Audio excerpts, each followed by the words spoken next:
Thanks for joining us. My name is Brandon Leon, joined by my wife, Vanessa. And we are here to talk about the common question I get when I'm seeing people, like family parties or when I'm out and about meeting people is like, what's going on in the real market? estate Yeah, market? like how's the market going? And that's a common question. And I think it really all depends on how you look at it or your scenario, what's going on in your life, because everyone's either a buyer or they're a seller. So we decided to kind of take this week to give a Sacramento region market update. So we want to kind of give you guys an idea of what's going on in the Sacramento area. So we have Sacramento County, Placer County, El Dorado counties kind of make up that tri area. So we want to just kind of look at the numbers, kind of dig deep a little bit with the numbers, just to kind of give you an idea of what the market looks like overall, because I'm sure there's a difference between these numbers and what you're hearing on social media or on the internet. And let me be clear, like every region is different. And if you look at the East versus the West or the Midwest, numbers are all over the place and every region is very specific. So it just really depends on what's going on in your area. We're going to talk about Sacramento as a whole. I want to say like your neck of the woods. Your neck of the woods. Where did that come from? That's Channel 3 News, KCRA. Your neck of the woods. Yeah. No, that was around way before that. No? They didn't make that up. Good Morning America. When you say that, I always think Dirk Vadorn. No, it's that name. Dirk Vadorn. It's anyway. Here's what's happening in your neck of the woods. Yeah. It's weather. Anyway. This is just what we do. Yeah. Sorry. No, that's good. Ben. So we're gonna actually go through these graphs. It might be a little dry. If you have questions, let us know. We'd love to hear from you in the comments. Just drop us a question. We'll do our best to answer it. If not this week, next week. Also, give us a thumbs up, like, or just say hi. We'd love to know that you're checking in. So let's kind of get started on the first graph here. So we use a trend vision graphs as realtors to really figure out what's going on in the area. We could do it specific by city, by region. Again, this is Sacramento, Placer, and El Dorado counties. This is actually and YOLO. This is actually through the this is through May, so the end of May, right? We're a month behind on the numbers, but as of right now, currently there are 1,778 houses that sold this last month.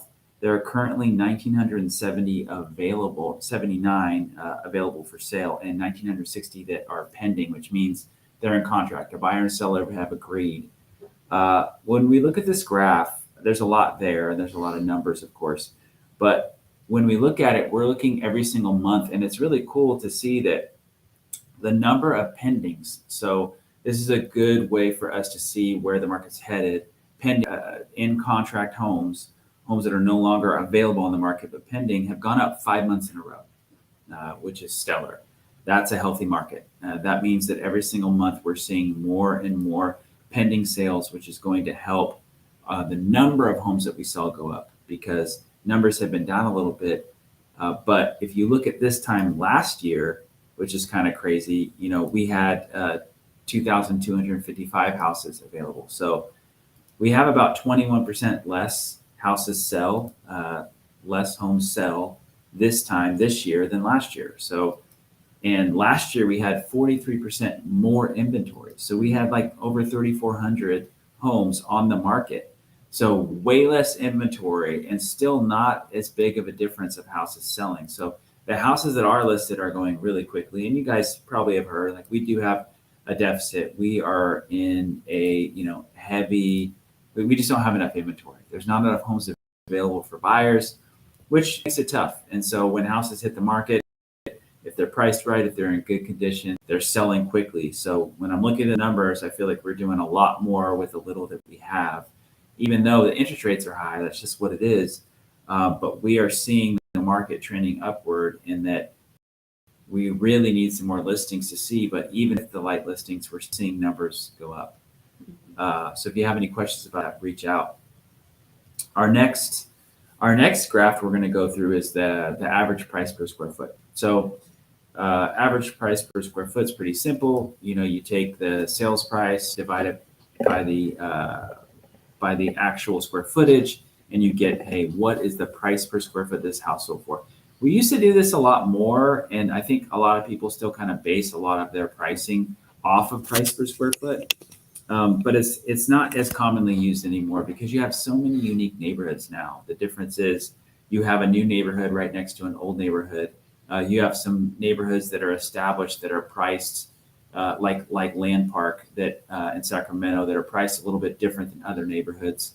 And you go down the street and you have what people would say lesser neighborhoods or not as nice neighborhoods, and they're priced completely different. So the price per square foot is really hard to lock down, but it's a good starting point. So the price per square foot's gone up 4 months in a row. And what that tells us is houses are probably selling faster. They're probably selling for more money, and maybe higher price homes are even selling. But seeing that upward trend of it consistently going up, I think is really good. Now this time last year, because there's a lot of people that talk about, oh, the market's crashing or the market's gone down significantly. But if you look at the price per square foot, May of 2023 compared to May of 2022, we have a difference of, I don't know, $24, $25, something like that. It's not that big of a difference. And we're seeing that upward trend. So I'm curious to see as we head into what we call the busy summer months, a lot of people would be listing their houses right now. I'm curious to see kind of what's happening there. So all this kind of lines up when you're looking at the market in general, guys. So next we're going to go, now we're going to look at the list price versus sold price. I know this is all super dry stuff, and I wish we can, not. I don't love these graphs. I love looking at the houses and seeing what's going on in the market and finding out how many houses are selling, for above list price and why, and digging into that. But this stuff is hard for me to go through. But we're going to look at the average days on market and the sold price versus list price. So I like diving graphs. yeah, she loves it. But first let's look at the sold price versus the original list price. So someone lists a house for $600,000. How close does the house sell to that 600 that it was listed at? That's kind of what we're looking at. So there was a time where last year where it was like 103%, 102%. Houses were selling over what they were listed for consistently across the board. And since July of last year, it's been under 100%. Mm-hmm. It got down as low in November, December, 93%. So houses were selling 7% under what they were listed for. Yes, interest rates have something to do with that. There's a lot of variables to that. But now, for the first time in 6-7 months, we're almost up to houses selling 100% of what they're listed for. They're at 99%, and that has gone up the past 5 months. So that's continually increasing. So with the low inventory, I think it's only a matter of time before we see houses selling for 100% of what they're listed for. I mean, the last time we were remotely close to that was July of last year. Yeah, it's crazy. It's like just boop, Yeah. almost there. Yeah, and July seems to kind of move the needle in a lot of categories, just because the time of year, the weather, kids are out of school. People are settled in their summer. Now what? Mm-hmm. Yeah. So why don't you talk a little bit about the days on market? So the days on market right now it's been going down. So back in February, the days on market were 56. So it's a little bit of a slower market. It's taking longer. It's taking 56 days for it to be on the market before it actually got into contract and sold, right? So it's been going down the last 4 months, and now they're selling quickly. I mean, 30 days on market.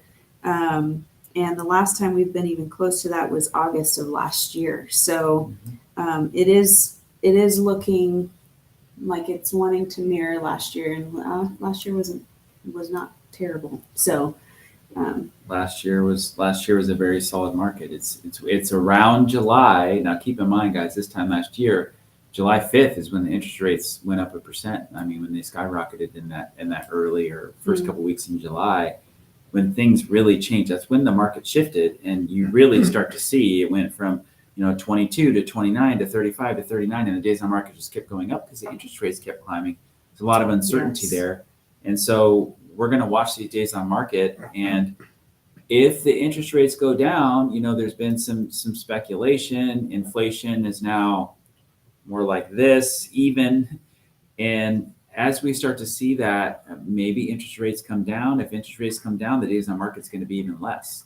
Houses will be selling faster and for more money. So that could absolutely help. And we'll see kind of what happens at that point. Well, I mean, when you look at May of last year, it was cut in half. Mhm. So it was down to 14. So these were the times that you heard stories of like sold in a weekend, sold in even before it even like went to Mhm. open house, they were going so quickly. And so 30 is not what it was last year, but 30 is definitely better than 56 in January and February.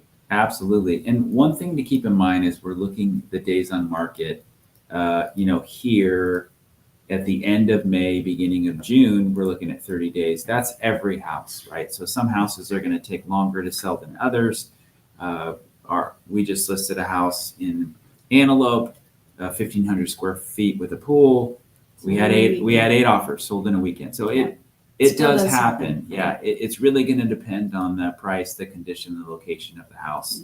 Mm-hmm. So if you have more questions about that and how your house would stack up or how many days on market it would take to sell your house, just send us a direct message. We'd be happy to help with that.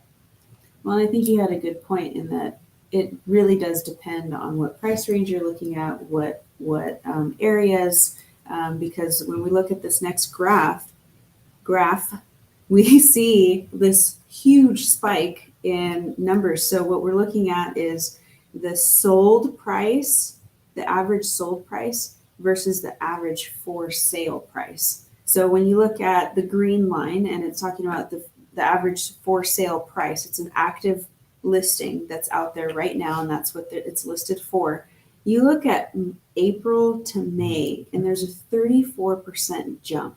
So it's kind of like, okay, why all of a sudden are there these higher priced homes available? Or why did that shoot up, right? Because that's a huge jump. I mean, we haven't ever been there in the last year. So that is a really interesting thing. Like, I think we were talking about it before, is like, it'll be interesting to see the numbers in June. Like, does it go all the way back down? Does it stay now at this plateau? Is it going to keep going up? So I found that was pretty interesting. It also gives you an idea of how the numbers can be skewed, right? This is all around, right? Those four counties, Sacramento, Placer, El Dorado, Yolo. As we're looking at that, if these multi-million-dollar houses sell, it's going to change the average sales price. It's going to change the days on market. It's going to change. So we want to be really clear that these are great numbers to kind of get an idea of what's going on in the overall market. But your market or your home is completely unique and specific to your area. So if you would like more detailed numbers on your specific neighborhood or area or city, we'd be happy to provide that for you. Average sold price has been going up consistently for 4 months in a row. So from 602 to 629 to 659 to 668,000. So we're seeing that go up, which is also a good sign. So, everything here, guys, is pointing towards a very, very heavy seller's market still. It is still, we're still in a deficit. New houses have slowed down a little bit because interest rates are higher. They're really trying to offer some incentives. But as we look at this last graph here for our Sacramento region update, we're looking at months of inventory. So how long does it take a house to sell? Basically, once it's listed, how many months would it take to run out of houses altogether? So you typically want to see in a healthy market at least 3 or 4 months of inventory. 5 months would even be great. But if it's under 3, it's going to be a seller's market. And we're seeing an extreme seller's market here at 1.1. So we have just over a month's worth of inventory before we run out altogether. And what that means for sellers is they're able to typically make more money, be in a more competitive situation where they have more buyers looking for their home, looking at their home, and they're able to sometimes pick and choose not just their price, but their terms. So terms would be something like, if you wanted to rent back your house for 30 to 60 days or stay in it, you might be able to, instead of paying $3,000 to $6,000, you might be able to rent back your house now and stay in your house for free. We might, that's something that we can negotiate on your behalf. There are different things and different needs that people have. And again, we don't know what needs you have, but the months of inventory is a great way for us to look at what's going on in the market. And I would say overall, it's still under that $550,000 mark. Those are the houses that are moving super quick. Mhm. So we haven't had 1 month of inventory around this since what, March of last year of 2022. Yeah. So we are headed into that super tight inventory, and we need to see more houses come available. And that's only going to happen situationally, right? It's going to happen because people's motivation change, whether they're moving out of the area or there's a divorce situation, or they, really, they're outgrowing their house and they need more space. Those are the things we're going to see. So I know there's kind of a lot of information we covered here, but our goal is to give you all the information that you need so you can make an educated decision when it comes time to buy or sell a house in this area. So we hope this was helpful for you, and we will see you next week with some more data, some more information, some more fun. I don't even know what we're going to talk about next week, but we'd love to hear from you. What would you like us to talk about? Real estate in the Sacramento area. We'd love to hear from you. So let us know.